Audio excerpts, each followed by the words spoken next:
Di ba kapag nakabasa kayo ng mga ads, nakita nyo na interesting yung photo, pero binackupan siya ng magandang caption, biglang napapabili kayo?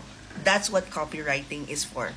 Have you ever experienced na kahit walang kakwenta-kwenta yung meme or yung video na napanood nyo about something, simpleng-simple lang na time-lapse, ganyan.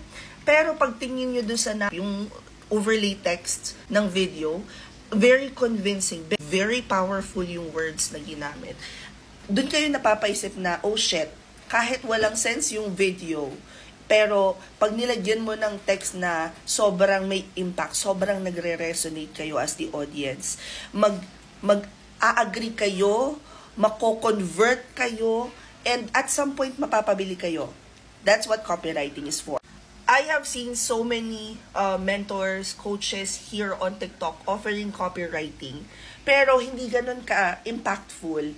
And at some point, nakita ko pa, merong isang nag-offer ng copywriting course, pero yung mga students niya are supposed to recruit yung other people who would probably be interested in taking the class. And I was like, okay, kung magaling yung tinuturo mo na copywriting, hindi na dapat kailangan pang mag-recruit. Because if you are really good at copywriting, you should be able to convert your audience with just your words. That's what copywriting is for. So, tinatanong ni Easy dito, sabi niya, paano po yung copywriting? Isang copywriting is more of being able to use powerful words that convert. It's used in marketing because someone who's good at copywriting is able to convince other people kung ano nga ba yung gusto nilang gawin para mag-take action. Ganyan. Pero dahil nga merong mga nagpapauso ng copywriting at magaling sila, na-convince din nila yung ibang tao na copywriting is for everyone. And ako na nagsasabi sa inyo, it's not. So, remember guys, there are different forms of creativity. May creative with numbers. May creative with, in terms of assets, designs, and all. And then there are people who are creative with words. And yun yung mga tao na bagay sa copywriting. Pucha, kung kailan ako nag-film, saka talaga dumadating ang Lazada, ang Shopee, 5:38 na talaga, nakakaloka. So anyway, going back.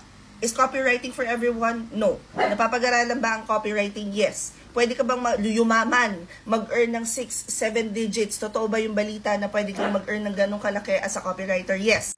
Flexi-time ba ang copywriting? Yes. Non-voice ba siya? Semi.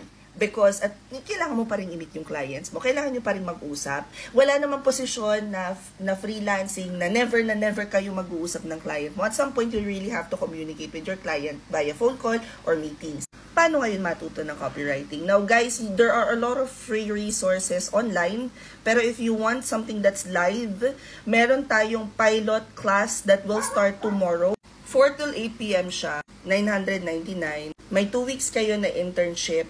Pwede nyong gamitin yung output nyo sa internship, sa portfolio ninyo, and you can get started. If you guys want to enroll, click nyo lang tong link sa bio ko. Kung nasa Instagram naman kayo, click nyo lang to. Facebook, check caption. Sa YouTube naman, i-check nyo na lang yung description box. You guys will then be taken to this page. I-hover nyo lang pataas yan. Tapos makikita nyo na tong page na to. I-click nyo lang copywriting, $999. Nandiyan na lahat ng detalye. Again, this class is starting na tomorrow. So, Tuesday and Thursday, 4 till 8 p.m. yung class niya at pilot class na po siya starting tomorrow.